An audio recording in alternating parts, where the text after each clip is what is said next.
Hello, hello mga mamshi! 5 days na si baby ngayon. Ayan, outfit check tayo.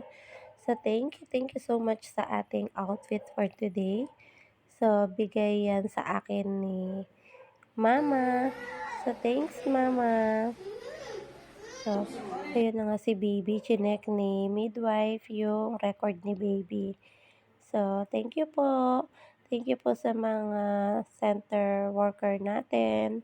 At saka kay Madam Midwife, thank you so much po. Ayun na nga, pinatakan na si baby dyan. And then, yung ano niya ngayon, yung injection niya is, yung OPV niya, at saka yung PCV niya, at saka yung DTWP. So, yun yung mga binigay sa kanya today.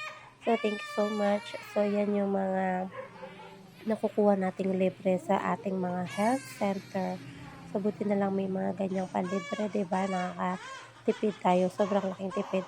So, yung mga dinadala ko na lang sa private pedya niya, yung mga wala sa center, like yung rotavirus, ayan. Yung mga yan, wala sa center yan. So, na after 1 week, rotavirus naman si baby. Kawawa naman yung baby namin. I love you, baby. Sorry. So, yung in-inject sa kanya sa kanan, yung sobrang sakit. At siya yung namaga at namula. So, ang sakit-sakit na siguro niya. Kaya nga, iyak nang iyak si baby kanina. Buti naman after niya mag-iiyak kanina, nakatulog naman siya. Masarap naman yung tulog niya the whole day. Pero, ko na lang, compress yung niya, injection. So, after niya ma-inject, umuwi na rin kami agad. Kasi nga, paalis din sila papa. And then, ako naman is, ginrab ko na yung sarap ng tulog niya. Tingnan niyo, oh, sa lahat ng na-inject siya pa yung nakatagilid. So, ayan. Ni-nail cutter ko na siya. First time ko siyang ini-nail cutter. So, dapat usually, di ba, after 1 month, ini-nail cutter na yung baby. So, ako hinintay ko na yung 45 days bago ko siya i-nail cutter. So, buti naman tahimik si baby. Success yung pag-nail cutter ko sa kanya. Buti na lang talaga hindi siya malikot at buti na lang masarap yung tulog niya.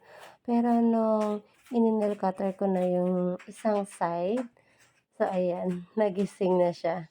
So, nagising siya bigla at umiyak. So, nag-worry naman ako baka masira yung tulog niya. Kaya, hinintay ko na ulit na makatulog siya ng mahimbing. So, ayan na nga. Isisingit ko yan sa book, so kaya dun sa Bible. O, daddy ka na? Tama na. Masakit? Masakit. So, ayun na nga po. After ko siyang ni-nail cutter, ayun na nga ang baby namin. Nakakaawa po yung baby namin yan. Napagod po sa kakaiyak. Awang-awa si Miwa sa kanya.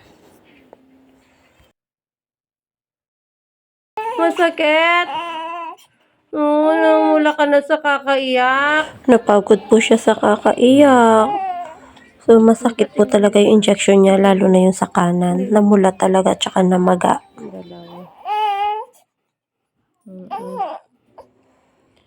Yan, finally, napatahan ko din siya at napatulog ko na nga rin siya.